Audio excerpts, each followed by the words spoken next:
వేణుస్వామి ఒక celebrity astrologer అని చెప్పుకునేటువంటి ఒక దొంగ బాబా అనుకోవచ్చు. అంటే మొత్తానికి అరెస్ట్ అయ్యాడు అనే వార్తలు అయితే వస్తున్నాయి. కంప్లైంట్లు కూడా ఒకదానిపైన ఒకటి వస్తూ ఉంది. తనను నమ్ముకున్నటువంటి ఎవరైతే గతంలో ఉన్నవారు ఒకరి తర్వాత ఒకరు కంప్లైంట్లు చేయడం జరుగుతుంది. మొత్తానికి ఈ విషయం పైన మనతో పాటు సీనియర్ జర్నలిస్ట్ కనకదుర్గ వడ్లమణి గారు ఉన్నారు. వారిని అడిగి తెలుసుకుందాం. మేడం నమస్తే. నమస్తే. అయితే మామూలుగా జాతకం చెప్పుకునే వాళ్ళకి కొంత వాక్శుద్ధి కావచ్చు, లేదంటే కొన్ని ఉంటాయి, నియమ నిబంధనలు అయితే ఉంటాయి. ఇవి అన్నీ కూడా మనకు తెలుసు.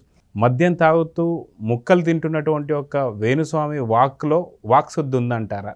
ఈరోజు అరెస్ట్కి కారణం ఇలాంటి ఏదైతే తప్పిదాలు చేసినందుకే ఇలాంటి అరెస్టులకు గురయ్యాడా, దేవుడి నుంచి ఒక శపించాడా అంటే ఏం చెప్తారు? మీరు చెప్పినట్టుగా మామూలుగా అయితే వాక్శుద్ధి ఉంటుంది, కొంతమంది జ్యోతిషులు చెప్తే నిజాలు అవుతాయి. ఈయన అన్ఫార్చునేట్లీ సమంత నాగచైతన్య విడిపోతారు అనేది జరిగింది కాబట్టి ఈయన సెలబ్రిటీ హోదా ఇచ్చేసారు. ఎవరిచ్చారు? మీరు చూస్తే ఫస్ట్ ఏ సోషల్ మీడియాస్ మొదలు పెట్టాయండి? టీఆర్ఎస్కి అనుకూలంగా ఉన్నవి అప్పట్లో, ఇప్పుడు బీఆర్ఎస్ అనుకోండి, తర్వాత వైసీపీకి అనుకూలంగా ఉండేవి. వీళ్ళే వేణుస్వామిని గొప్పవాణ్ణి చేశారు.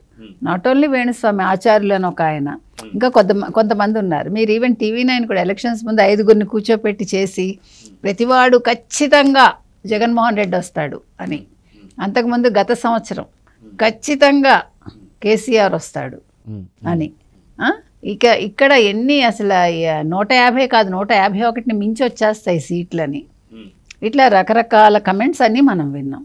ప్రతివాడు ప్రెడిక్ట్ చేసేవాడే, ప్రతివాడు జోస్యం చెప్పేవాడే. ఇప్పుడు ఏమైందంటేనండి, అంటే కొన్ని ఛానల్స్ వచ్చాక, ఈ భక్తికి సంబంధించిన ఛానల్స్ వచ్చాక వాళ్ళు బతకడం కోసం వీళ్ళని గొప్పవాళ్ళని చేశారు.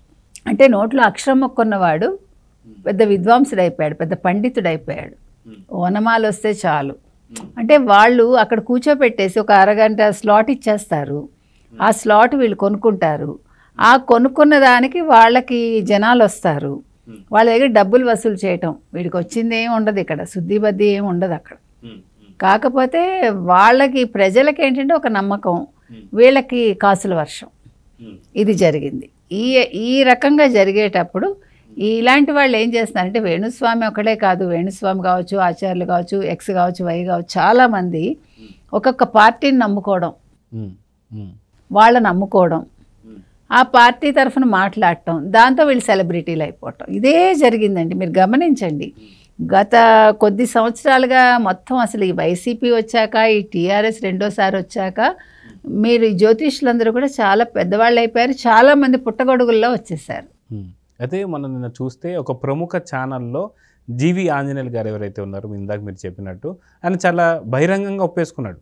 మాకు వైసీపీ నుంచి సజ్జల భార్గవ్ దగ్గర నుంచి డబ్బులు ముట్టిన తర్వాత మాత్రమే మేము పూర్తి స్థాయిలో చెప్పాము ఇది. అది యాక్చువల్గా నా జ్యోతిష్యం కాదు, నా అనాలిసిస్ అంటారు. జ్యోతిష్యులు అనాలిసిస్ ఎలా చేస్తారు? అనలిస్టులు వేరుంటారు, జ్యోతిష్యులు వేరుంటారు. జ్యోతిష్యులు కూడా అనలిషన్ చేయొచ్చు అంటారా? లేంటిది. అయితే వేణుస్వామికి ఎన్ని కోట్లు ముట్టాయి అంటే ఏం చెప్తారు?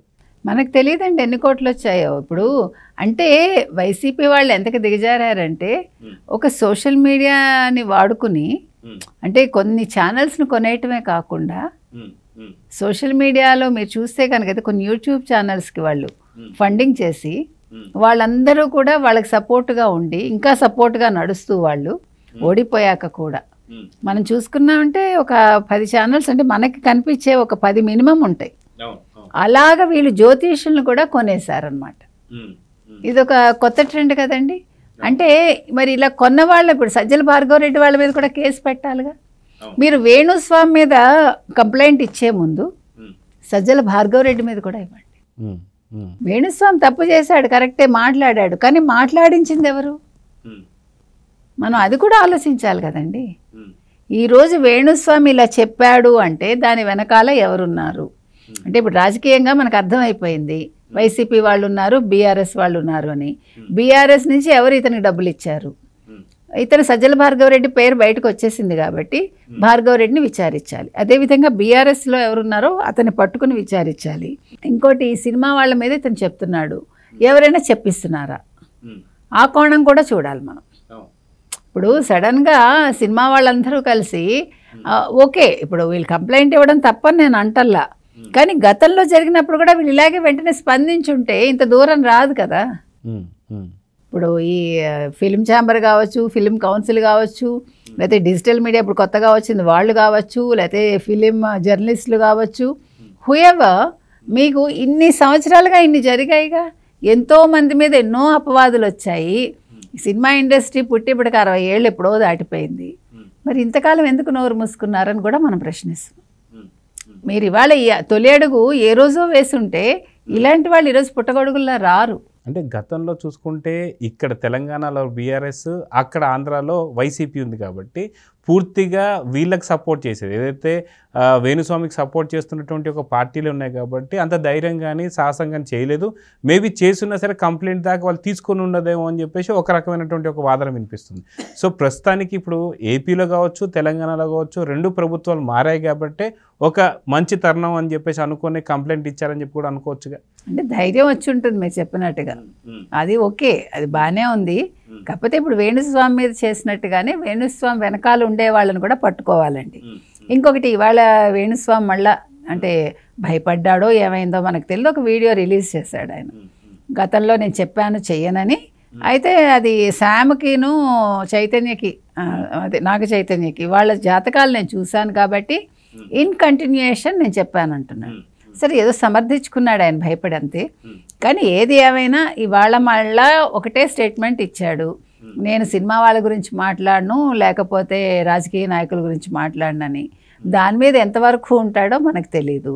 ఇంకొక విషయం ఏంటంటే, ఇప్పుడు నాగార్జున ఫ్యామిలీ నుంచి ఎవరు కూడా బయటకు వచ్చి వాళ్ళేం పెద్ద గొడవలు చేయలేదు. అంటే ఒక రకంగా వాళ్ళు పెద్దరికంగా వదిలేశారేమో మంచితనంతో, మనకు తెలియదు. ఇవన్నీ నడుస్తూ ఉంటాయండి, ప్రతి ఫ్యామిలీలో ఏదో ఒకటి ఉంటాయి. గడపకి గడప అంటారు కదా, అట్లా ప్రతి గడపకి ఒక కథ ఉంటుంది. అందులోకి మనం వెళ్ళక్కర్లే. వెళ్ళాక ఇప్పుడు వాళ్ళు కూడా ఇది ఎందుకు ఇప్పుడు చిలికి చిలికి గాలివాన్ అవుతుంది తప్ప ఇది ఇక్కడితో ఆగదు. నాగార్జున ఒక మాట అనడం, దానికి కౌంటర్గా ఇంకెవరో ఇంకేదో అనడం, దానికి వేణుస్వామి ఒకటి మాట్లాడడం, ఈ సోషల్ మీడియా ఇంకోటి మాట్లాడటం, ఇవన్నీ అవసరమా? అందుకే తెలివిగానో మంచితనంతో ఆయన మాట్లాడకపోవడం మంచిదైంది. సో ఇవాళ మంచు విష్ణు కూడా వేణుస్వామితో మాట్లాడారట. అంటే ఆయన వార్నింగ్ ఇచ్చారేమో మనకు తెలియదు. ఏదైనా కూడా వేణుస్వామి ఇలా చేయటం తప్పండి. ఎందుకంటే అనవసరం, నువ్వు గొప్పవాడివి అయిపోయానంటున్నావు కదా, ఎలక్షన్స్ వల్ల నువ్వు 400 కోట్లు సంపాదించుకున్నాను అన్నావు, సరిపోదా నీకు? ఇవన్నీ అవసరమా నీకు? నిజంగా విద్వత్ ఉన్నవాడు ఎవడు ఇలా దిగజారడు. విద్వత్ ఉంటే నువ్వు ఇంత దిగజారి నువ్వు మాటలు అనిపించుకోవు కదా. కాబట్టి ఇప్పుడు నేనేమంటున్నానంటే, ఈ సినిమాకి సంబంధించిన వాళ్ళు ఎవరైనా కూడా కంప్లైంట్స్ ఇవ్వండి. అలా ప్రతి అంశాన్ని మీరు దృష్టిలో పెట్టుకుని ఇస్తే బాగుంటుంది. ఏదో ఒకదాని కన్ఫైన్ కాకుండా ఎక్కడ తప్పు జరిగినా మీరు చెయ్యండి. సో మొత్తానికి ఇప్పుడు మహిళా కమిషన్కి ఇచ్చినటువంటి ఒక కంప్లైంట్ ద్వారా అరెస్ట్ చేయబోతున్నారన్న సంగతి తెలుస్తుంది. మొత్తానికి అరెస్ట్ని ఎలా చూడాలంటారు?